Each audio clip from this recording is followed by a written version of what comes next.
Alors maintenant, on passe à la séquence chapeau noir. Donc, le chapeau noir, c'est celui du pessimisme. Alors, le chapeau noir, c'est un peu justement l'évaluation des risques qu'il peut y avoir au corporate hacking.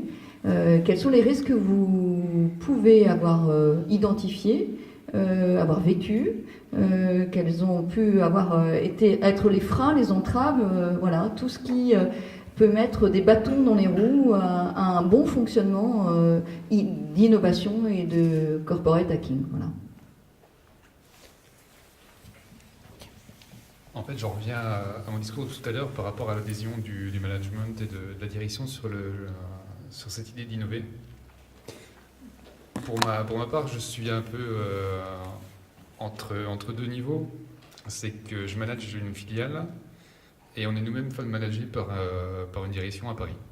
Donc j'ai des équipes chez nous qui font du corporate hacking assez modéré, donc je l'accepte totalement. Et aujourd'hui, moi je suis en train de faire un diagnostic de l'entreprise avec un plan d'action, des choses à améliorer, et je vais apporter des idées par rapport à ça. Ce que je ne connais pas aujourd'hui, c'est comment ma direction va réagir, parce qu'il y a des actionnaires, c'est une société qui est cotée en bourse, il y a beaucoup d'éléments qui rentrent en ligne de compte.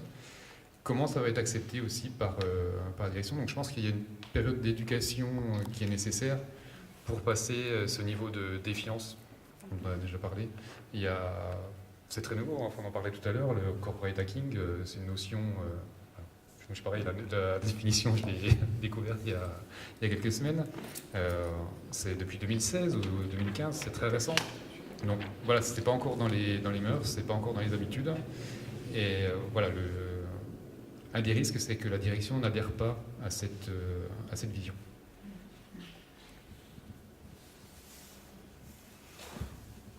Donc il y a le risque qu'il n'y a pas d'adhésion, mais aussi le risque de l'échec, parce que quelque part, normalement, on est censé, le corporate hacker bidouille pour essayer de faire bouger les lignes et essayer quelque part en sous-marin, s'affranchir un peu de sa hiérarchie pour pouvoir faire du changement, et c'est empirique, et des fois ça peut ne pas marcher.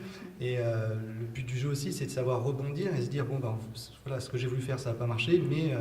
il faut rebondir, il faut aller sur autre chose, il faut retravailler différemment, peut-être avec d'autres personnes, peut-être ne pas rester tout seul.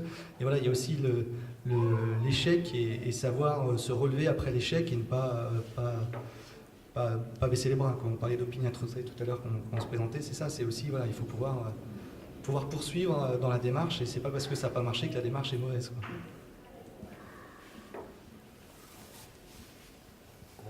Nous, je ne sais pas si on a fait du corporate hacking, mais ça ressemble un petit peu, si c'est chaque personne qui prend le rôle qu'elle occupe, vraiment, elle le prend, elle a un objectif, puis elle se débrouille pour le faire. On l'a fait assez brutalement avec un système qui s'appelle Holacracy, qui est un nouveau système d'entreprise libérée, un nouveau système de gestion des opérations et de gouvernance. Ce que j'ai constaté, et qui peut être assez brutal et cruel même pour les équipes, il y a beaucoup de fantasmes sur le je fais ce que je veux, et on se confronte assez vite à une réalité de la personne, oui, elle fait ce qu'elle veut, mais ça... Alors, on passe par des stades où c'est l'autonomie en fait qui doit être développée, et moi ce que je vois, c'est que nous on a lâché les gens un peu d'une manière utopique en disant maintenant vous êtes autonome, et c'était sincère, hein, vous avez l'argent que vous voulez, etc. Chacun a votre rôle. La comptable, si tu veux faire différemment, tu fais différemment. L'opérateur, tu arrives quand tu veux, tu pars quand tu veux, du moment que tu fais tes 8 heures, machin, etc., etc. Et en fait, on a lâché ces gens, on les a lâchés, on en a perdu quand même une bonne partie. Et quand je dis que c'est cruel, c'est vrai, parce que c'était plus, ça a pu être considéré comme de l'abandon plutôt que donner de l'autonomie, parce que ça n'a pas du tout été accompagné.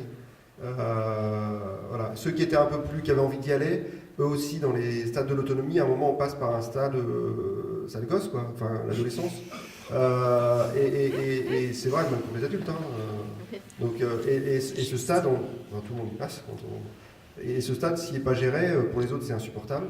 Enfin voilà, il y a quand même si on dit que c'est en 2016, c'est donc tout récent, et donc, du coup je pense que c'est assez fantasmé, et pour moi ça s'accompagne de processus dans l'entreprise.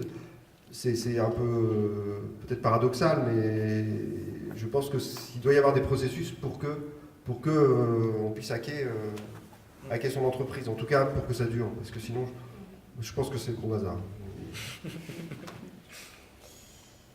Effectivement, et effectivement, là, on est un peu dans une phase, un peu une crise de croissance là, avec les startups internes à Pôle emploi, puisque maintenant, il y a une dizaine de projets qui ont vu le jour. Et on se rend compte que ce qui fonctionnait très bien en tout petit collectif, petite équipe qui était peu nombreuse, maintenant il faut qu'on apprenne à se réorganiser. Donc il y a forcément un moment donné où il va falloir qu'on se pose la question de l'organisationnel. C'est un gros mot quand on fait du corporate hacking et qu'on veut être un peu disruptif. Mais ça finit toujours par rejoindre la réalité de l'activité, malheureusement. Il y a cette chose, d'une part. D'autre part, il faut aussi penser aussi à le devenir de celui qui a apporté l'innovation, qui ne va pas forcément gagner pour autant, gravir tous les échelons hiérarchiques d'un seul coup. Et donc, le jour où soit l'idée a porté ses fruits, a été intégrée dans le système, donc on n'a plus besoin d'avoir le créateur, l'innovateur pour l'apporter, soit tout ça, ou par contre, même chose, hein, c'est vrai, le cas d'échec, ça peut arriver, et on peut se rendre compte que l'idée n'est pas viable, donc on la laisse tomber. Et ben, il faut accompagner celui qui a porté l'idée et qui a contribué à sa création, pour qu'ils ne se sentent pas frustrés, qu'ils ne reviennent pas entre guillemets à la case départ et qu'on n'ait pas de rentrer dans le moule. Donc voilà, là, c'est des questions qui se posent actuellement chez nous. Et donc je pense que c'est la version un peu pessimiste. C'est voilà, il y a quand même un principe de réalité qui arrive toujours, à un moment donné, qui nous rattrape. Si je devais juste rajouter quelque chose à ce qui vient d'être dit, je dirais que le risque principal, c'est le risque d'épuisement pour celui qui porte l'idée, qui est corporate hacker. C'est-à-dire que si à chaque fois, de toute façon, il y aura des embûches, parce que c'est comme ça, quand on crée quelque chose, il y a des choses qui avancent, et puis des choses qui stagnent, voire certaines qui reculent. On parlait d'échecs. Mais il y a un moment donné, il y a quand même l'épuisement et la démotivation. C'est-à-dire qu'on porte quelque chose pour faire bouger le système, mais quand le système il est bien en mode sclérosé, on a beau avoir des épaules larges, il y a des moments où on dit oh, on va peut-être le laisser tomber celui-là et puis on va en prendre un autre en fait.